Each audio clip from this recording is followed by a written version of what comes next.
Hola, bienvenidos nuevamente a las entrevistas de Tú Mismo y hoy hablaremos de adolescentes. Hay adolescentes. La adolescencia trae consigo cambios sustanciales para toda la familia. Las relaciones se transforman, los hijos ponen en entredicho los valores recibidos y la armonía familiar se trastoca. Y si bien se trata de una situación esperable y natural, los padres no siempre cuentan con las herramientas más adecuadas. Por si fuera poco, los profundos cambios culturales y sociales que caracterizan el momento actual, desde la cultura sexual hasta las redes sociales, introducen desafíos adicionales. De esto vamos a hablar con nuestra invitada que la estáis viendo, Alba Castelvi. Hola Alba, gracias por recibirnos. ¿Qué tal? Un placer.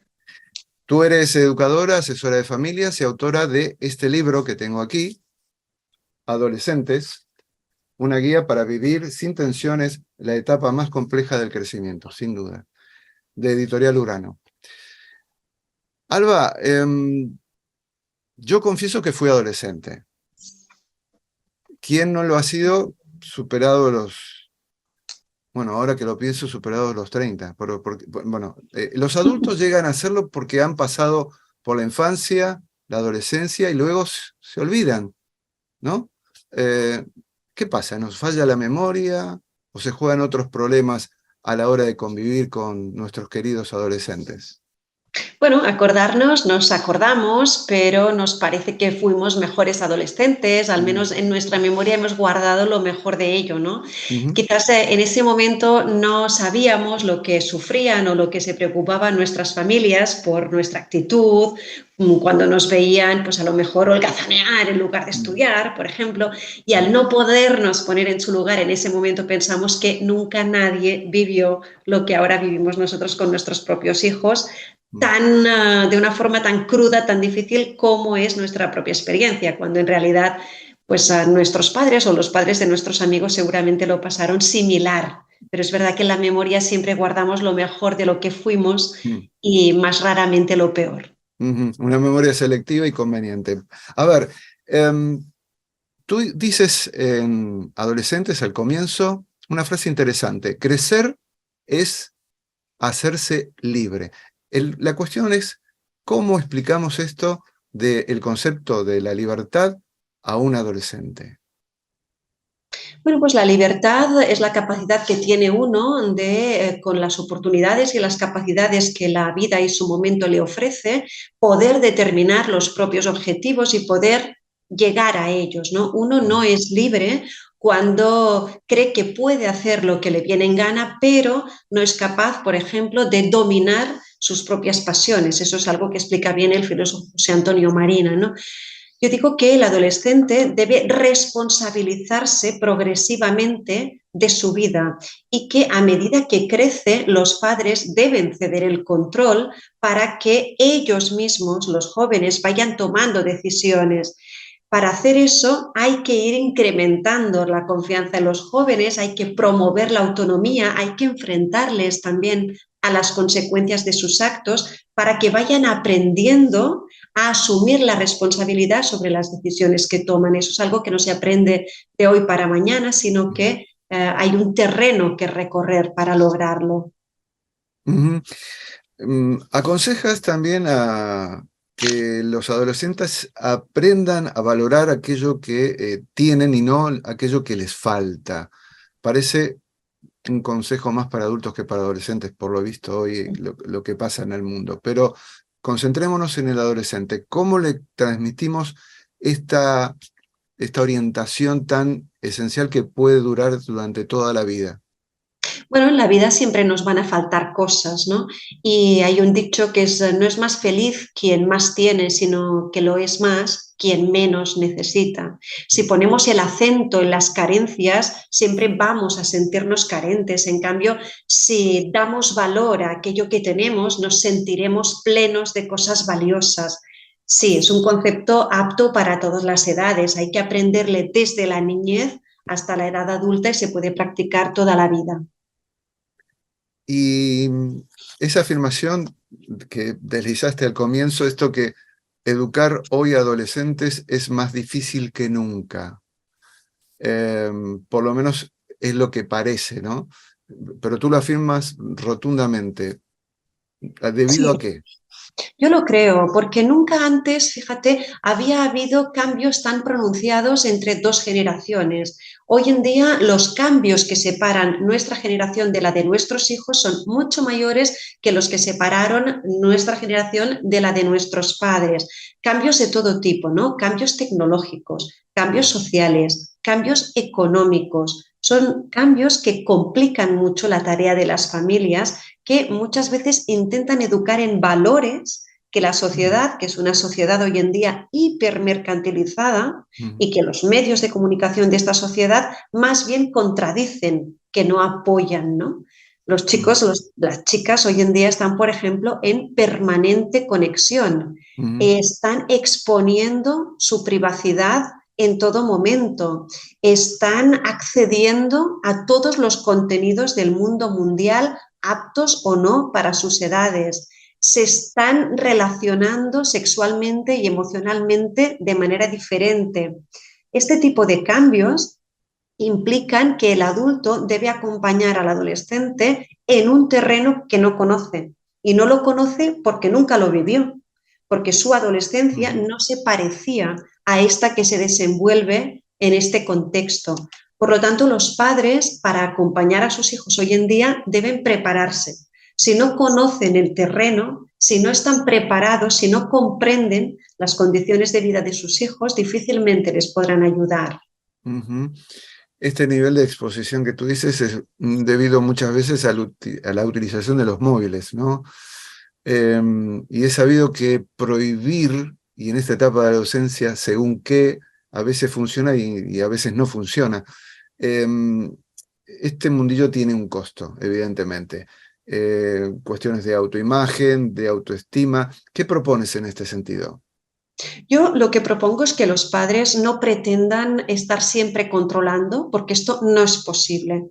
Hay Ujú, que controlar, sobre todo, en las primeras etapas de la adolescencia, cuando tienen, obviamente, 10, 11, 12, también 13 años. Pero a partir de ahí, lo importante es que los chicos quieran autocontrolarse. Es decir, lo importante es infundir en ellos un ujú, sentido crítico ujú, sobre los problemas que puede conllevar el sobreuso del móvil, de cualquier tecnología, para que ese mismo chico quiera, de forma responsable, hacer un uso adecuado a sus necesidades y que no le comporte problemas como dejar de hacer otras cosas importantes a su edad, ¿no? Desde leer hasta dormir, porque muchos duermen muy poco, ujú, porque se quedan dormidos hasta la madrugada con el móvil, sí, en la mano, y finalmente bueno, lo abandonan sobre la almohada cuando se quedan dormidos, ¿no? ujú, Eso afecta obviamente el rendimiento intelectual, pero ujú, también afecta emocionalmente, ujú, afecta al humor que uno ujú, luce la mañana siguiente con los demás, afecta por tanto la forma de relacionarse con los iguales, con los mayores, con el resto del mundo. ujú, Así que lo que se puede hacer es eso, primero intentar controlar las influencias que vienen a través de las redes para luego progresivamente lograr que sean ellos los que quieran autocontrolarse gracias al espíritu crítico que los padres hayan podido infundirles a través de un discurso que eduque ese ujú, sentido crítico que es lo más importante que podemos educar. ujú. Justamente creo que al hilo que tú vas exponiendo y explicando, la figura de la autoridad es muy importante, ¿no? En este tema de la adolescencia. Y queda en entredicho. Muchas veces en los últimos tiempos, yo creo que si vemos hechos que se suceden en distintos ámbitos, esto lo corrobora. El respeto a la figura de la autoridad. Cuidado, creo que no solamente es un fenómeno de la adolescencia, porque la figura de la autoridad hoy en día está transversalmente cuestionado, vayamos a donde vayamos y estemos donde estemos. Eh, Creo que forma parte de los cimientos que están justamente deconstruyéndose porque la sociedad está en un estado de cambio de era, totalmente. La incertidumbre es el signo de los tiempos. ¿cómo podemos transmitir esto que es básico intrafamiliarmente y socialmente? El respeto a la autoridad. Mira, Aurelio, yo creo que efectivamente la autoridad de la familia sí está en una profunda crisis y creo que esto es un problema educativo de primer orden porque muchos padres ya no se sienten ni siquiera legitimados para decidir de qué modo deben vivir en su propia casa, ¿no? Sin embargo, en el ámbito social, puedo discrepar un poquito. Creo que políticamente hay muchas voces que reclaman ciertas formas de autoridad, incluso de autoritarismo, lo cual podría ser francamente peligroso en los próximos años. Es como si esa crisis de autoridad en el ámbito interno de la propia familia, en cambio, generara una cierta reclamación de autoridad que venga de otro lado, ¿no? En este caso de la política del Estado. Así que por eso te decía que creo que son dos ámbitos diferentes y que la crisis de autoridad a lo mejor se sitúa más en el ámbito familiar incluso que en otros ámbitos, aunque sí que es verdad que hay espacios sociales donde también está en cuestión, ¿no? ¿Qué pasa? Pues que los padres ahora mismo creo que necesitan ayuda para resituarse, para convertirse otra vez en figuras de referencia para sus hijos. Esa ayuda pues es difícil de obtener porque a ser padres nadie nos enseña. Por eso es importante que los padres que tienen hijos preadolescentes y adolescentes busquen ayuda en las formaciones, en los libros, en las conferencias, en los grupos de padres, ya que dado que el contexto pues, no lo pone fácil, antes lo decíamos, a causa de los cambios sociales, la educación en familia se ha complicado, pues al menos abastecerse de determinadas herramientas para ser útiles a sus hijos y a sí mismos, porque cuando uno está perdido, pues obviamente tampoco se siente cómodo. Al hilo también vamos siguiendo el trencito que vamos construyendo en este momento, en el tránsito de tu libro, en una sociedad que, bueno, se ha denominado líquida, ¿no? Es el signo de los tiempos. ¿De qué modo podemos orientar a los adolescentes de una manera práctica? Por ejemplo, en casa, valores. Uno piensa también, bueno, qué valores tienen los padres, ¿no? Y que esos valores, cómo los transmiten a sus hijos. Pero, digamos, en una sociedad bien que tiene valores universalmente aceptados, que son comúnmente compartidos, etcétera. ¿Cómo podría, en ejemplos concretos, cómo transmito? Yo me pongo en padre, no tengo hijos adolescentes, tengo hijos ya adultos, pero ¿cómo transmito a mi hijo adolescente valores determinados? Con ejemplos. Bien, primero tienen que estar claros cuáles son los valores que quieres transmitir, ¿no?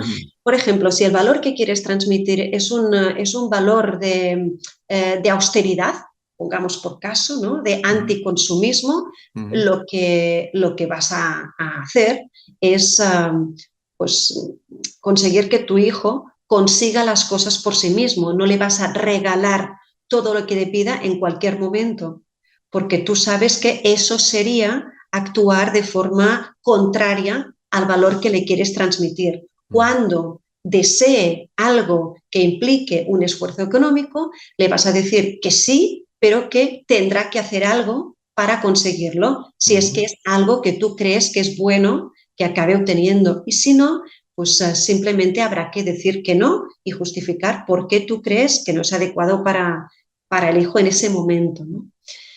Hay que ser padres capaces de decir que no en función de nuestros valores. No hay que querer satisfacer siempre a los hijos. Si lo que queremos es educar el valor del esfuerzo, por ejemplo, vamos a tener que dar oportunidades a nuestros hijos para que se esfuercen. No se lo vamos a dar todo hecho, no les vamos a preparar el bocadillo por la mañana, no les vamos a ayudar cada tarde con sus deberes, no les vamos a solucionar los problemas que tengan con sus iguales o con sus profesores. Vamos a promover que sean ellos mismos, con su propio esfuerzo, los que consiguen lo que necesiten en cada momento. Podemos estar a su lado, les podemos animar, les podemos aconsejar, sobre todo si nos lo piden, pero no vamos a resolver los problemas que les corresponden, porque estaríamos actuando en contra de esos valores, en este caso del esfuerzo, pero también de la autonomía. Ujú. Bien, Esos serían algunos ejemplos. vale. La esencia de la relación entre padres e hijos, como en toda la sociedad, es la comunicación. Ujú. No es tanto lo que decimos que tiene un valor, también, sino la forma que lo decimos. Las palabras que utilizamos, los tonos, los gestos, el lenguaje no verbal, etc. Hay una técnica, por ejemplo, lo traigo a colación, que se llama la comunicación no violenta. Ujú. Es una herramienta muy poderosa, Ujú. no tan difundida, pero ¿tú crees que formaría parte de las estrategias para superar esas tensiones que se dan en el día a día, en la convivencia con los adolescentes?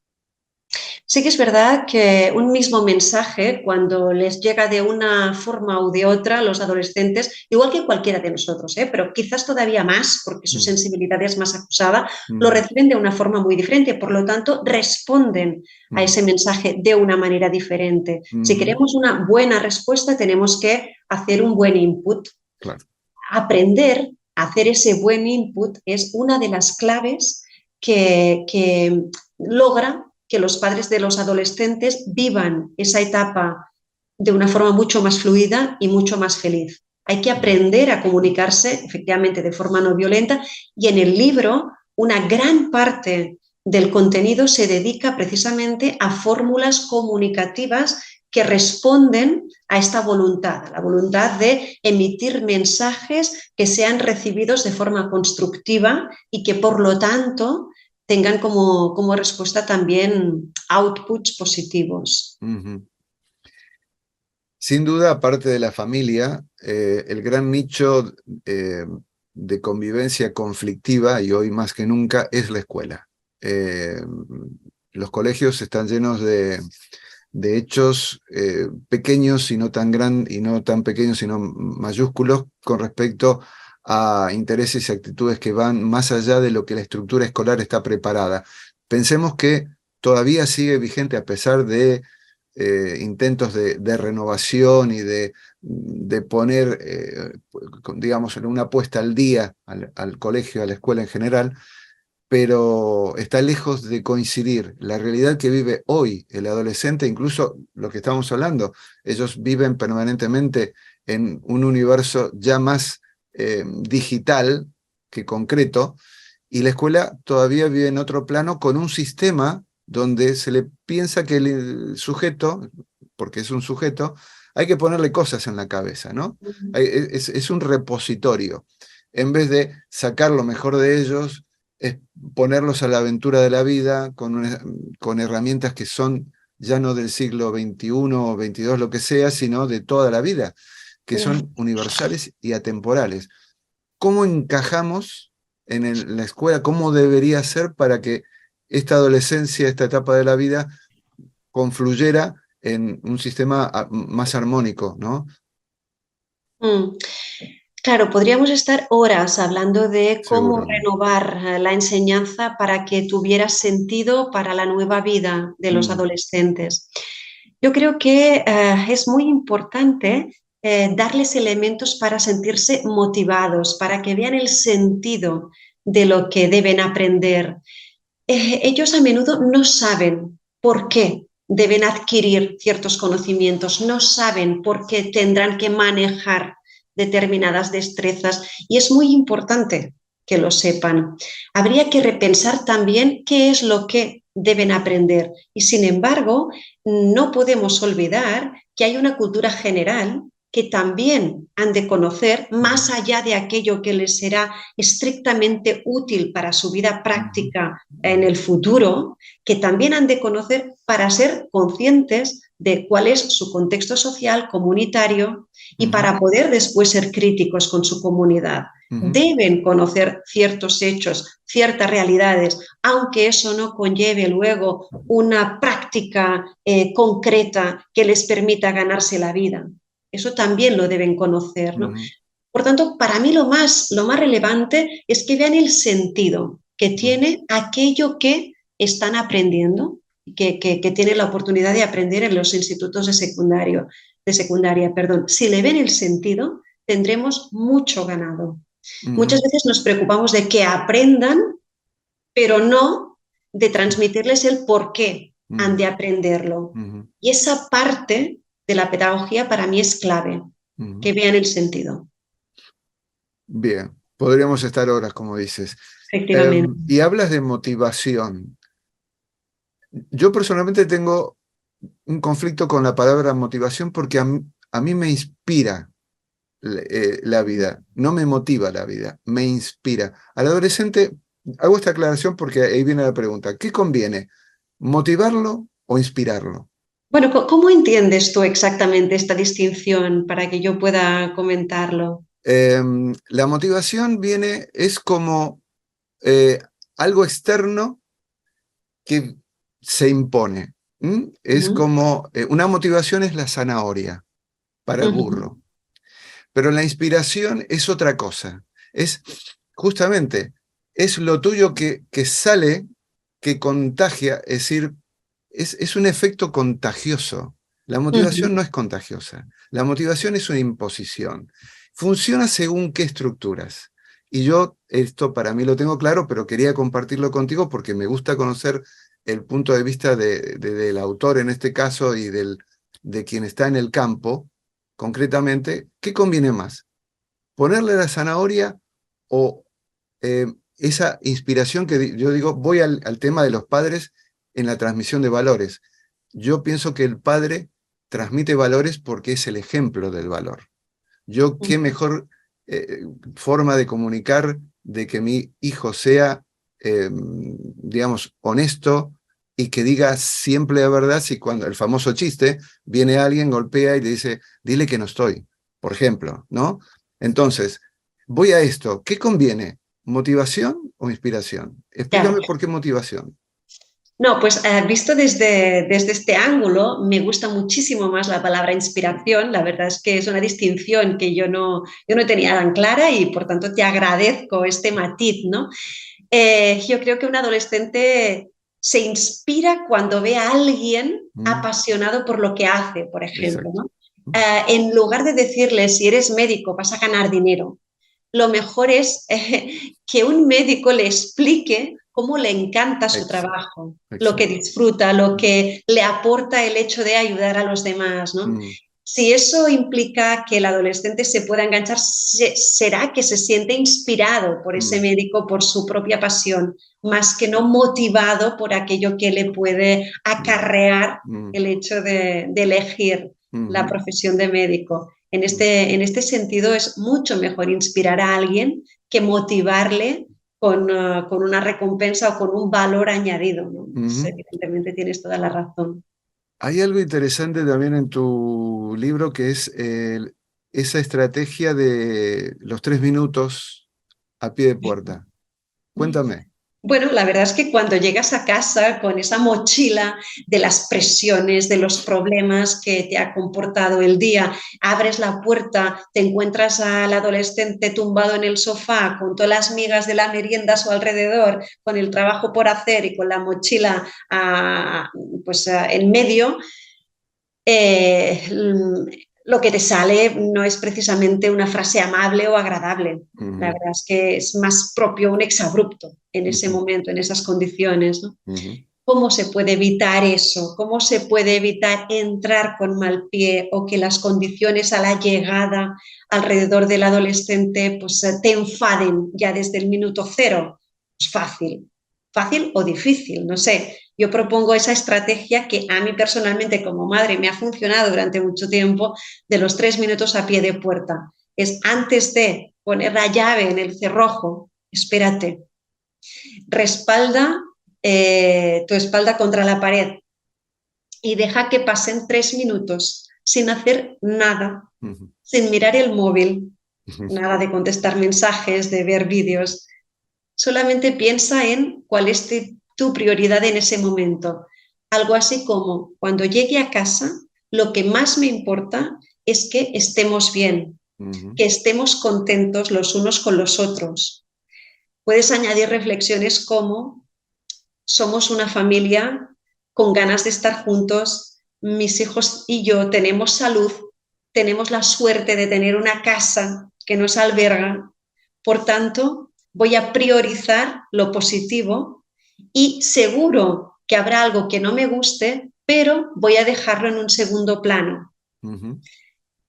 Cuando pasados esos 3 minutos y después de este tipo de reflexión, pones la llave en el cerrojo y abres la puerta, al ver la mochila en medio y el adolescente tumbado en el sofá, quizás no te salga tan automáticamente el exabrupto. Quizás seas capaz de retener un momento esa emoción para, priorizando precisamente aquello sobre lo que has reflexionado, decir, da gusto verte tan relajado en el sofá.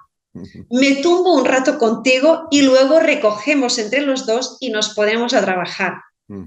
Porque ahí estará actuando en tu mente la idea de que lo más importante es estar bien y ser felices juntos, más que las cosas funcionen según tus expectativas. No sé si me he Bien, explicado. está clarísimo. Los 3 minutos a pie de puerta. A ver, un tema que especialmente me interesa es la validación de los sentimientos del adolescente.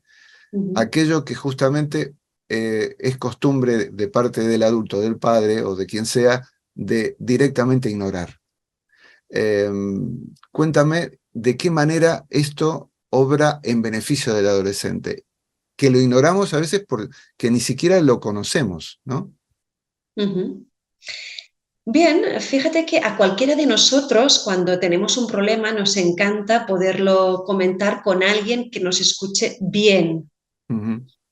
No escogemos a cualquier oyente, escogemos a aquellos que nos escuchan de un modo que nos hace sentir agradablemente recibidos o cuidados.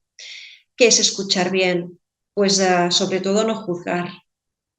No juzgar y en cambio reconocer que el otro tiene unos sentimientos que los compartamos o no, son correctos en aquella ocasión porque son los suyos, son los que le despierta esa circunstancia. Si tú ves a alguien que está triste y lo primero que haces es decirle, pues no veo por qué estás triste, porque yo francamente creo que no hay para tanto. Oye, no te pongas así, cualquiera diría que el problema es tan grande. Pues obviamente el otro no se siente comprendido o no se siente validado. En cambio, si a esa persona le dices, oye, pues veo que estás triste, me doy cuenta de que lo que te pasa te está afectando mucho, me sabe mal verte así, ¿hay algo que yo pudiera hacer por ti? La verdad es que la sensación de ser cuidado por ti, como amigo, como pariente, como padre, en el caso de ser un adolescente, cambia muchísimo. Por tanto, se trata un poco de validarles igual que haríamos si se tratara de un amigo. No hay que ser amigos de nuestros hijos, somos sus padres y debemos tomar decisiones que a veces no les van a gustar y debemos ponerles límites que quizás vayan a combatir. Pero a la hora de escucharles, si queremos que nos hablen en confianza, sí hay que validar sus sentimientos, sí hay que comprenderlos con empatía y preguntar mucho más que juzgar. Bien, hablábamos al comienzo de la cultura sexual, ¿no? En la problemática del adolescente. Tú hablas del sexo mal entendido. Explícame. Bueno, hay un capítulo del libro dedicado a la sexualidad, porque creo que es una de las cuestiones que inquieta a los padres cuando ven que las formas de relacionarse de sus hijos han cambiado, y lo titulé El sexo malentendido como problema o algo así, porque es difícil encontrar un término para describir aquellas prácticas variadas que pueden implicar problemas, ¿no? Y yo cuando digo el sexo malentendido me refiero al que no respeta las necesidades de uno mismo, de los demás, o al que no respeta las preferencias y necesidades de las parejas sexuales. Cualquier otro tipo de práctica, pues ya depende de la moral de cada uno, pero yo no la puedo juzgar negativamente porque es una cuestión de libertad sexual, pero aquellas que no respetan las necesidades o las preferencias propias o de la pareja sexual sí que son prácticas de sexo malentendido para mí. Y en este campo, el adolescente, que es su despertar, sin duda, Cada uno recuerda el suyo, sin duda, por eso volvemos a la memoria propia, cómo nos desempeñábamos o cómo afrontábamos en ese momento la sexualidad. ¿Cuál sería la orientación del padre en este campo de cara al adolescente? Bueno, ¿a qué te refieres exactamente? ¿A la información que le debe dar, al apoyo, a la facilidad? Lo primero que me preguntaría es si el adolescente no habla de su sexo, es decir, no se presenta el tema. Ujú. El padre tiene que tomar la iniciativa, ¿o no? O no, porque para muchos padres es muy violento Ujú.